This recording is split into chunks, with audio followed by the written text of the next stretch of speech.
Timothy walks into a room full of people and nobody cares. Then there's Aries. He walks into the room and everybody notices him. All the guys dap him up, all the girls are interested to know him. Timothy looks in disbelief and gets frustrated. He wishes to be important now. Oh, Timothy. I once was like Timothy, somebody who was a nobody, a guy in early high school who was overlooked by everyone as someone with little value, but something had changed.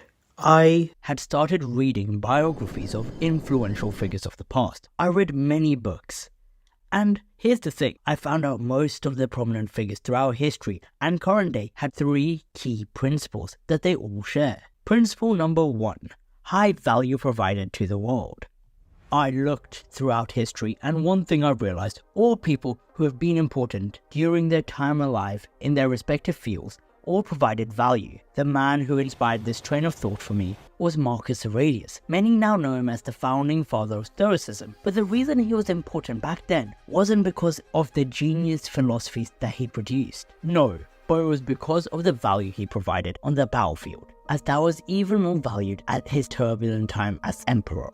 He also provided value in terms of making his era an extremely peaceful one during his reigning years. Even though there were plagues and wars, he made sure they ran smoothly. And he still continues to provide value to this day due to his books that he had passed down. This led me to question many things. And the most important thing I questioned was, what do people see first? Your individuality or your value? I briefly suddenly thought, was my kindness, thoughtfulness and selflessness an irrelevant aspect to me? But then I realized those are valuable and it's what makes us important to certain people in our lives. But it also made me question, what's the difference between us who are just important to a handful of people, including friends and family, and those who are important to many, maybe within the community, maybe within the nation, maybe across the internet? And the thing I realized, it is the selflessness to take time to give people more value. Think about it. More time spent giving real value in whatever capacity you can slowly increases how people see you. Even if it's for money, people will have value for you as long as you're not forcing them to buy just from you. And they're buying because they're seeing the value in the time you spend creating or sharing something, whether it be your kindness, creativity, your intelligence, anything of value. So your importance as a person correlates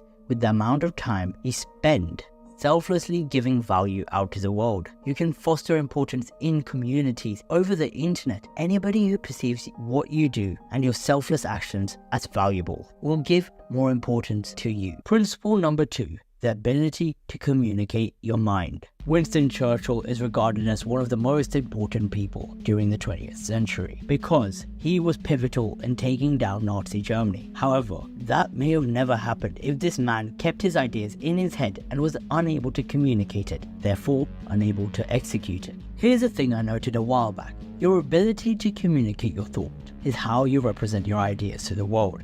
Say you had a 10 out of 10 idea, and your ability to get across to people was 3 out of 10. Your perceived value would be 3 out of 10, and then people adhering to the 3 out of 10 idea would act on it, and this would negatively impact how people look at you, lowering your value and slowly reduce your importance, as your words would have 0 meaning. Once I realized this, I started finding ways to improve my communication abilities, and this channel right here is my practice ground so I can see my journey on my progression on conveying my thoughts to the world. This will eventually build up my skill to become an individual who provides value to the world.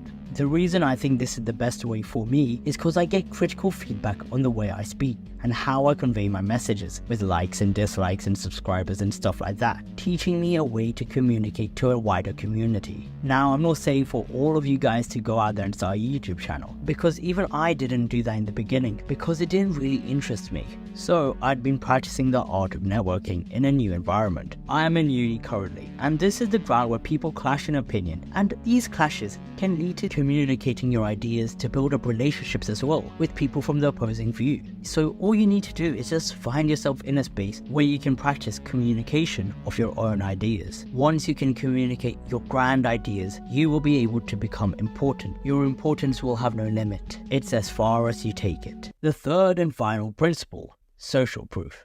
This one is the most vain, but it's the most needed to become important. What does Julius Caesar Leonardo da Vinci and Mr. Beast have in common? I'll give you a minute. Figure it out. Well, it's because we know them. Your value is only as much as you're known. In the first principle, I talk about the importance of value you provide, and that is what's corresponding with your importance. Now, does it mean flaunt it? No, but it also means make sure the value you provide to the world doesn't get hijacked by a credit snake. The idea you worked so hard to communicate should not be taken away from you. How does one prevent this though? So, if you go into this book, there is a law that states that one needs to court attention at all costs. Now, in this book, it goes into many concepts, but one that stood out was this one: to prevent the credit snakes from taking away from your value. The way you grasp attention of people should always be presented in a multitude of ways, so people never think of you as a one-trick pony. If we extrapolate that information, we can get the idea to make your value constantly changing and increasing, that nobody can steal your ideas, steal the value you provide, as your value constantly changes and increases, and nobody can still take credit for the value you provide, as that could make them look disingenuous and could backfire on public reception on them, as it would seem stale to the public. But this can only come across if you master the two previous principles of providing endless value and being able to communicate in a sharp manner. If you learned anything from this video,